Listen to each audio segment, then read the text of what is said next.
बिहार शिक्षक भर्ती 2023 हेतु बिहार के प्रमुख जलप्रपात एवं झीलों को लेकर के टुडे की सीरीज रहने वाली है, जो कि बीपीएससी के द्वारा विभिन्न एग्जाम जो होने वाले हैं उनमें से 1 से 2 प्रश्न यहाँ से निश्चित रूप से पूछे जाने हैं। तो टुडे की सीरीज उन सभी विद्यार्थियों हेतु बेहद इंपॉर्टेंट होने वाली, जो कि बीपीएससी एग्जाम 2023 हेतु तैयारी कर रहे हैं। तो यदि आप हमारे चैनल पर पहली बार विजिट कर रहे हैं तो चैनल को सब्सक्राइब करते हुए पास में जो बेल आइकन है उसको प्रेस कर लेंगे, ताकि समय से लेटेस्ट वीडियो का नोटिफिकेशन आपको मिलता रहेगा और बेहतर तैयारी और रिवीजन आपका बना रहेगा मित्रों। तो चलिए टुडे की सीरीज को हम आरंभ करते हैं। तो बिहार के प्रमुख जलप्रपात हैं, यहाँ से एग्जाम में निश्चित रूप से 1 से 2 क्वेश्चन बनने ही बनने हैं मित्रों, इसलिए कंप्लीट वीडियो को आप देखें और ध्यान से चीज़ों को और तथ्यों को समझते चलें। जो भी इंपॉर्टेंट लगे उसका स्क्रीनशॉट ले लें। तो जब भी प्रश्न बनेगा कि काकोलत जलप्रपात है, तो नवादा जिला काकोलत पहाड़ी पर स्थित है। इसकी ऊंचाई पूछी जाएगी, यानी कि इसकी कुल ऊंचाई कितनी है, जिसमें काकोलत जलप्रपात एवं काकोलत पहाड़ी दोनों मिलाकर के 160 फीट है। प्रपात की यानी कि खाली प्रपात की मुख्य जो ऊंचाई है वो 80 फीट है, यदि प्रपात की ऊंचाई को लेकर बनेगा। और इसकी जो इम्पोर्टेंट है कि यह जो है कोडरमा पठार से उद्गमित 7 जलधाराओं के मिलने से इसका निर्माण हुआ है। पूछा जाएगा कि काकोलत जलप्रपात का निर्माण हुआ है, तो ऑप्शन में मिलेगा कोडरमा पठार से उद्गमित 7 जलधाराओं के मिलने से इसका निर्माण हुआ है। काकोलत जलप्रपात संबंध रखता है, तो आपको जवाब देना है यह जो संबंध रखता है पांडवों से संबंध रखता है। नेक्स्ट है धुआं कुंड एवं मांजर कुंड जलप्रपात। पूछा जाएगा कि धुआं कुंड या मांजर कुंड जलप्रपात कहाँ पर है, तो आपका जवाब होना चाहिए ताराचंडी पहाड़ी रोहतास जिले में, ये बिहार के में स्थित है। कौन कौन सी नदियों से मिलकर बना है ये, तो धोवा और काव नदी से मिलकर के बना है धुआं कुंड एवं मांजर कुंड जलप्रपात। पूछा जा सकता है कि यह किन का महत्वपूर्ण स्थल है, तो यह सिखों का महत्वपूर्ण स्थल है, या सिखों का महत्वपूर्ण स्थल निम्न में से जलप्रपात है। इस तरह भी प्रश्न बन सकता है, तो आपका जवाब होना चाहिए धुआं कुंड एवं मांजर कुंड जलप्रपात जो है सिखों के लिए महत्वपूर्ण स्थल है। नेक्स्ट करकटड़ जलप्रपात। पूछा जाएगा करकटड़ जलप्रपात है या इसका विस्तार क्षेत्र है, तो यह बिहार के कैमूर जिले में है। इसकी ऊंचाई को लेकर के प्रश्न बनेगा, तो 100 फीट इसकी ऊंचाई है। भाग है, यह इस तरह प्रश्न बनेगा, तो कैमूर वन्य अभ्यारण्य का यह भाग है। चीजों को ध्यान से समझते चलेंगे। तुतला भवानी जलप्रपात। पूछा जा सकता है कि तुतला भवानी जलप्रपात स्थित है, तो आपका जवाब होना चाहिए रोहतास जिले में, बिहार के में। इसको अन्य नाम से जाना जाता है, तो तुतराही और तितुला धाम अन्य नाम से जाना जाता है। इसके समीप कौन सी नदी है यह पूछा जाएगा, या कौन सी घाटी है, तो कचुआर घाटी जो नदी है इसके तुतला भवानी जलप्रपात के समीप है, और यहीं पर तुतला भवानी मंदिर भी है। इसकी ऊंचाई को लेकर के प्रश्न बनेगा, तो 200 मीटर इसकी ऊंचाई है। नायक प्रताप धवल के जो शिलालेख है 1158, उसमें इसका स्थिति का वर्णन दिया गया है। अन्य प्रमुख जलप्रपात हैं जहां से सीधे के सीधे एग्जाम में प्रश्न पूछा जाता है। तेलहर कुंड जलप्रपात प्रश्न बनेगा कि तेलहर कुंड जलप्रपात स्थित है, तो आपका जवाब होना चाहिए दुर्गावती नदी के समीप कैमूर जिले, यानी कि बिहार के कैमूर जिले में है। पूछा जा सकता है किस नदी के समीप है, तो दुर्गावती नदी के समीप तेलहर कुंड जलप्रपात स्थित है, जो कि बिहार के कैमूर जिले में है। जियार खंड जलप्रपात। पूछा जा सकता है कि जियार जलखंड प्रपात बिहार के किस जिले में स्थित है, तो आपका जवाब होना चाहिए भोजपुर जिले में स्थित है। किस नदी के समीप है या किस नदी पर स्थित है, तो फुलवारिया नदी पर यह स्थित है जियार खंड जलप्रपात। ओखरीन कुंड कहाँ पर स्थित है, तो बिहार के रोहतास जिले में है। किस नदी पर है, तो गोपत नदी पर यह स्थित है ओखरीन कुंड। देवदारी जलप्रपात को लेकर के प्रश्न बन सकता है कि देवदारी जलप्रपात स्थित है बिहार के किस जिले में है, तो आपका जवाब होना चाहिए रोहतास जिला। किस नदी पर स्थित है, तो कर्मनाशा नदी, जिसे अपवित्र नदी के नाम से भी जाना जाता है। खुआरीदाह जलप्रपात। पूछा जाएगा कि खुआरीदाह जलप्रपात बिहार के किस जिले में स्थित है, तो रोहतास जिले में है। किस नदी पर है ये, तो असाने नदी पर स्थित है खुआरीदाह जलप्रपात। नेक्स्ट राकिम कुंड जलप्रपात है, पूछा जाएगा बिहार के किस जिले में है, तो रोहतास जिले में स्थित है ये। किस नदी पर है, तो गाय घाट जो नदी है उस पर राकिम कुंड जलप्रपात स्थित है। सुवारा जलप्रपात तो बिहार के किस जिले में है, इस तरह ये प्रश्न बनेगा, तो रोहतास जिले में बिहार के में ये। किस नदी पर स्थित है, तो पूर्वी सुवारा नदी पर सुवारा जलप्रपात स्थित है। बिहार के प्रमुख उष्ण जलकुंड हैं, इनको लेकर के भी आपको ध्यान रखना है क्योंकि यहां से भी कभी कभार एक प्रश्न बन जाता है। तो राजगीर नालंदा में जो सबसे प्रमुख उष्ण कुंड स्थित हैं उनको ध्यान में रखना है। तो ब्रह्मकुंड बिहार का सर्वाधिक उष्ण जल कुंड के नाम से जाना जाता है। पूछा जाएगा कि बिहार का सर्वाधिक उष्ण जल कुंड है जिसे गर्म पानी का जल कुंड भी कहते हैं, तो ब्रह्मकुंड है जो कि किस बिहार के किस जिले में स्थित है, तो आपका जवाब होना चाहिए कि बिहार के राजगीर नालंदा में स्थित है ब्रह्मकुंड।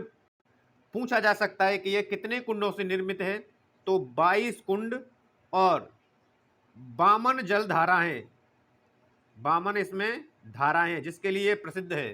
पूछा जा सकता है कि ब्रह्मकुंड प्रसिद्ध है तो यह गर्म पानी के लिए प्रसिद्ध है। ध्यान रखना है, कई बार उष्ण कुंड ना दे करके सीधे पूछ लेता है, तो आपको ध्यान रखना है यह गर्म पानी के लिए प्रसिद्ध है। और इसके जो 22 कुंड हैं, सभी 22 कुंडों के नाम जो हैं देवी देवताओं के नाम पर हैं। सूर्य कुंड है, नानक कुंड, गौमुख कुंड, मखदूम कुंड।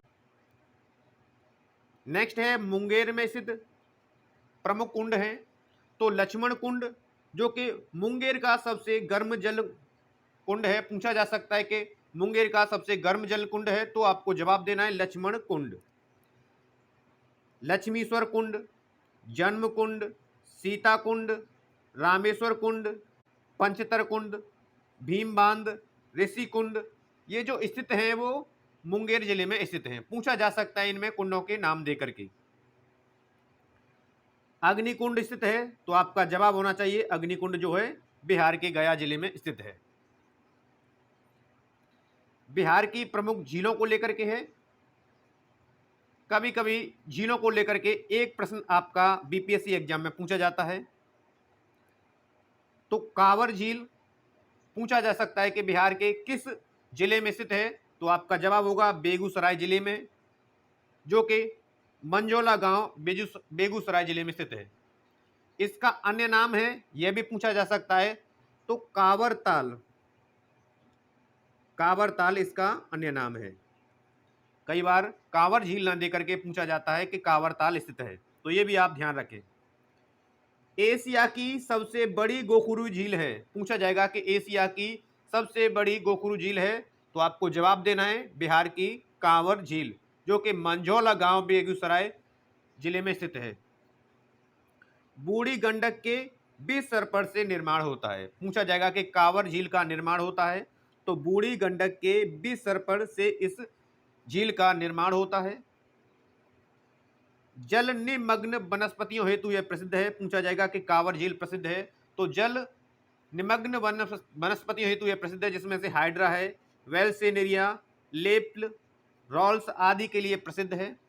और इसमें लगभग 106 प्रजातियों के पक्षी के साथ साइबेरियन प्रवासी पक्षियों का आश्रय स्थल है। पूछा जा सकता है कि यह आश्रय स्थली है, तो लगभग 106 प्रजातियों के पक्षियों की ये आश्रय स्थली है और इसीलिए इसे बिहार का प्रथम रामसर स्थल घोषित किया गया है। पूछा जाएगा कि कब घोषित किया गया, तो आपको जवाब देना है अक्टूबर 2020 में इसे बिहार का प्रथम रामसर स्थल घोषित किया गया है। गोगाविल झील इसका अन्य नाम है, तो गोगा झील, घोगा झील या घोगा चाप अन्य नामों से इसे भी जाना जाता है। यह स्थित है या इसका विस्तार क्षेत्र है घोगा झील का, तो मनिहारी कटिहार जिला में ये स्थित है। इसका क्षेत्रफल है, तो लगभग इसका जो क्षेत्रफल है 5 वर्ग किलोमीटर पर इसका विस्तार क्षेत्र है। जल स्रोत हैं, पूछा जाएगा कि गोगाविल झील या घोगा झील के जल स्रोत हैं, तो वर्षा और महानंदा नदी जो है इसके जल स्रोत यानी यहां से ये जल प्राप्त करती है। सिमरी बख्तियारपुर झील यह स्थित है, इस तरह प्रश्न बनेगा तो बिहार के सहरसा जिले में यह स्थित है सिमरी बख्तियारपुर झील। इसकी आकृति को लेकर के प्रश्न कई बार बना है, तो इसकी आकृति घोड़े की नाल जैसी है। पूछा जाएगा कि बिहार की किस झील की आकृति घोड़े की नाल की जैसी है, तो आपका जवाब होना चाहिए सिमरी बख्तियारपुर झील। इसमें संगठक झीलें हैं या मिश्रित झीलों के नाम से भी जाना जाता है, जिसमें जमुनिया, गोबरा, कुमीबा तथा सरदिया झील जो है इसमें संगठक झीलें हैं।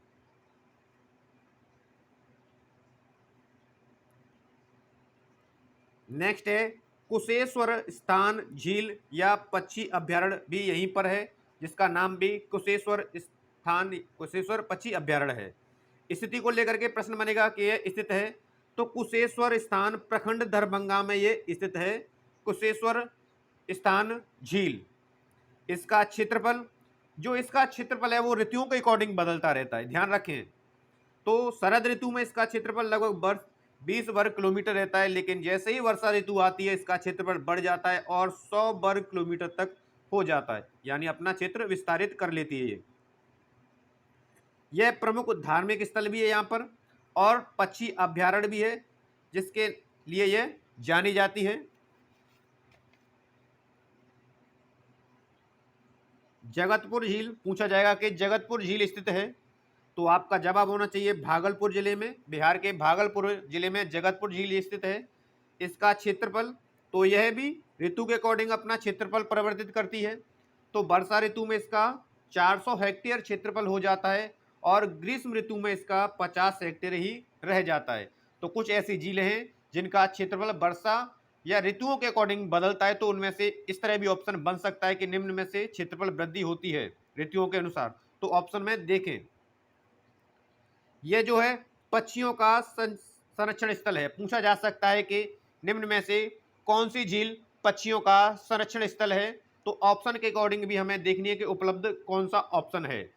तो यदि जगतपुर झील है तो आपका आंसर जगतपुर झील होगा। खड़गपुर झील पूछा जा सकता है कि खड़गपुर झील स्थित है, तो यह बिहार के मुंगेर जिले में स्थित है और यह जो झील है मानव निर्मित झील है। पूछी जा सकती है कि बिहार राज्य की मानव निर्मित झील कौन सी है, तो आपको जवाब देना है खड़गपुर झील, जो कि बिहार के मुंगेर में स्थित है। इसके निर्माणकर्ता को लेकर के भी प्रश्न बना है कई बार। इसके निर्माणकर्ता है महाराजा दरभंगा और इसके पास प्रमुख आकर्षण केंद्र हैं या इनके प्रॉपर नाम देकर के पूछा भी जा सकता है कि पंचकुमारी जलप्रपात है, तो आपका जवाब होना चाहिए खड़गपुर झील के समीप। लक्ष्मी कुंड उष्ण जल कुंड है, तो आपका जवाब होना चाहिए खड़गपुर झील के समीप। नेक्स्ट है सरैया मान झील, जो कि बिहार के बेतिया जिले में स्थित है और यहाँ की जो विशेषता है इस झील की, सरैया मान झील की, इसके तट पर जामुन के पेड़ों की संख्या अधिक है, जिससे जामुन के जो फल हैं, जामुन हैं, वो इस झील में गिरते रहते हैं और झील में गिरने से जामुनों के कारण पाचन हेतु ये स्वास्थ्यप्रद जल के लिए जानी जाती है।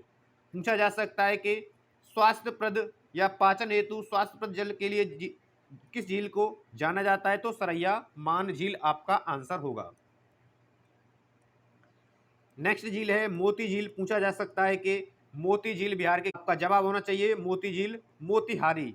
मोती से मोतिहारी दोनों चीजों को, ट्रिक को ध्यान में रख लें। यह जो है मोती झील जो है प्रमुख पर्यटन स्थल है और यह पर्यटन हेतु जानी जाती है, ये भी ध्यान रखें।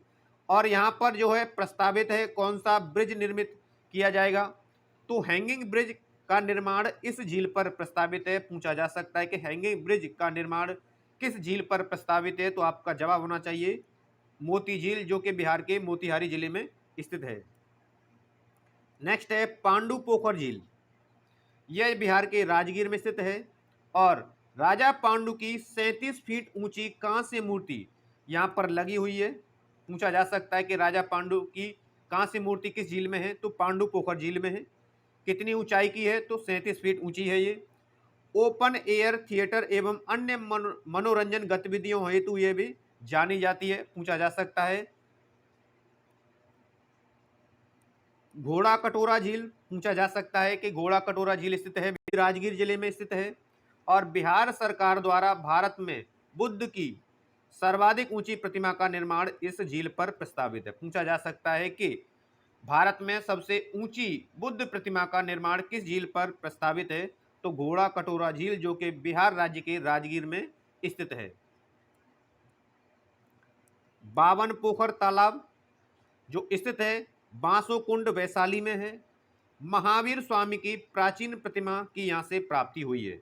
पूछा जा सकता है कि महावीर स्वामी की प्राचीन प्रतिमा की प्राप्ति किस झील से हुई है, तो बामन पोखर तालाब झील से यह प्राप्त हुई है, जो कि बिहार के बांसकुंडा वैशाली में स्थित है। मुचलिंद झील जो कि बिहार के बोधगया में स्थित है, किसके हेतु यह जानी जाती है, तो यहाँ पर ज्ञान प्राप्त हेतु बुद्ध द्वारा ध्यान लगाया गया था। पूछा जा सकता है कि ज्ञान की प्राप्ति हेतु बुद्ध के द्वारा ध्यान लगाया गया था किस झील पे, तो मुचलिंद झील जो कि बिहार के बोधगया में स्थित है। वैशाली का नाम किस राजा से प्रेरित हुए, तो राजा विशाल के नाम पर ही वैशाली नाम पड़ा था। तो ये थे मित्रों टूडू के सबसे अहम और इम्पोर्टेंट प्रमुख जलप्रपातों को लेकर के, प्रमुख झीलों को लेकर के और उससे महत्वपूर्ण तथ्यों को लेकर के टुडे की सीरीज थी। आशा करते हैं बीपीएससी विभिन्न एग्जाम हेतु टुडे की सीरीज बेहद इंपोर्टेंट रही होगी। तो यदि सीरीज इंपोर्टेंट रही है तो वीडियो को लाइक और शेयर कर दें। चैनल को अभी तक सब्सक्राइब नहीं किया तो चैनल को आप सब्सक्राइब कर लीजिए, ताकि बेहतर तरीके से रिवीजन और तैयारी आपकी बनी रहे मित्रों। तो मिलते हैं हम नेक्स्ट वीडियो के साथ, तब तक आप सभी को नमस्कार मित्रों। पढ़ते रहिए, मस्त रहिए।